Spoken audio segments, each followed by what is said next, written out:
एक दिन सूखी धरती की दरारों में मुट्ठी भर बीज छिड़कती है। अगली ही सांस में बीज अंकुरित होकर लहलहाने लगते हैं और 3 सांसों के भीतर पूरा खेत हरे भरे धान से भर जाता है। तभी उसे सूझता है कि वह अपनी पुरानी मुर्गी को सिस्टम स्पेस में ले जाए। हैरानी की बात यह होती है कि वह मुर्गी एक एक कर सोने के अंडे उगलने लगती है। इतनी अमीर और समर्थ होने के बावजूद वह अपने तीनों बेटों को एक पैसा भी नहीं देती, बल्कि हाथ में कुदाल लेकर उन्हें घर से बाहर भगा देती है। उसकी यह बेरुखी यूं ही नहीं थी, उसके पीछे पिछले जन्म की कड़वी यादें थीं। पिछली जिंदगी में जब अकाल और टिड्डियों का हमला हुआ तो 3 दिन तक उसके पेट में अन्न का एक दाना तक नहीं गया। भूख से बेहाल होकर वह सबसे पहले बड़े बेटे के घर गई, लेकिन बेटे ने दरवाजा ही नहीं खोला। दूसरे बेटे की बहू ने दरवाजा तो खोला, मगर कहा कि इस महीने हमारी बारी नहीं है माँ को खिलाने की, और पानी तक दिए बिना उसे बाहर धकेल दिया। आखिरकार वह छोटे बेटे के पास पहुंची, जिसे वह सबसे ज्यादा चाहती थी, मगर छोटे बेटे ने तो जैसे सारी उम्मीदें तोड़ दी। गुस्से में बर्तन पटकते हुए उसने माँ को धक्का दे दिया और बोला कि तूने भाइयों की शादी करवाई, मुझे अकेला छोड़ दिया। माँ जमीन पर गिर गई, बेबस और टूटी हुई।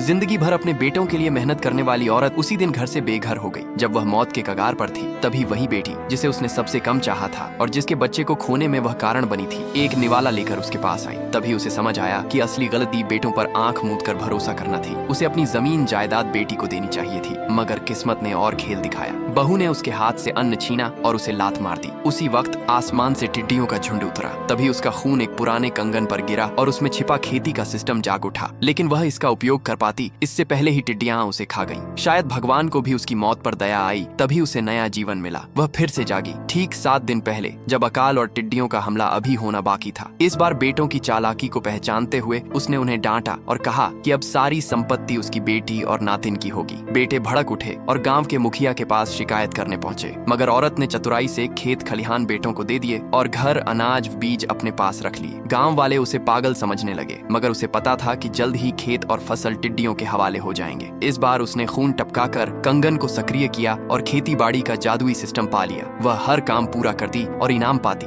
एक दिन वह शिकार पर गई, जहाँ एक नौजवान उसका मजाक उड़ाने लगा, लेकिन जब उसने तीर चलाया तो सीधा चिड़िया पर लगा। नौजवान हक्का बक्का रह गया और अपना शिकार उसे सौंप दिया। घर लौटकर उसने मांस पकाया। बेटी डरते डरते बोली कि उसे जबरन शादी में मत बेचा जाए। इस बार माँ ने उसे गले लगाया और वादा किया कि अब कभी उस पर जुल्म नहीं करेगी। माँ, बेटी और नातिन साथ बैठकर खाना खा रहे थे, जबकि बाहर बेटे बहुएं भूखे मुंह ताक रहे थे। जब वे जबरदस्ती घुसने आए तो माँ ने उन्हें कुदाल से खदेड़ दिया। धीरे धीरे अकाल का समय आया। वह पहले से ही अनाज, मछली और मांस जमा कर चुकी थी। उसने गांव वालों को चेताया भी, मगर किसी ने विश्वास नहीं किया। लेकिन जब गर्मी इतनी बढ़ गई कि पत्थरों पर अंडे पकने लगे और आसमान से टिड्डियों का काला झुंड उतरा, तब सबके होश उड़ गए। गांव वाले भागते भागते सोचने लगे, काश उस बूढ़ी औरत की बात पहले मान ली होती।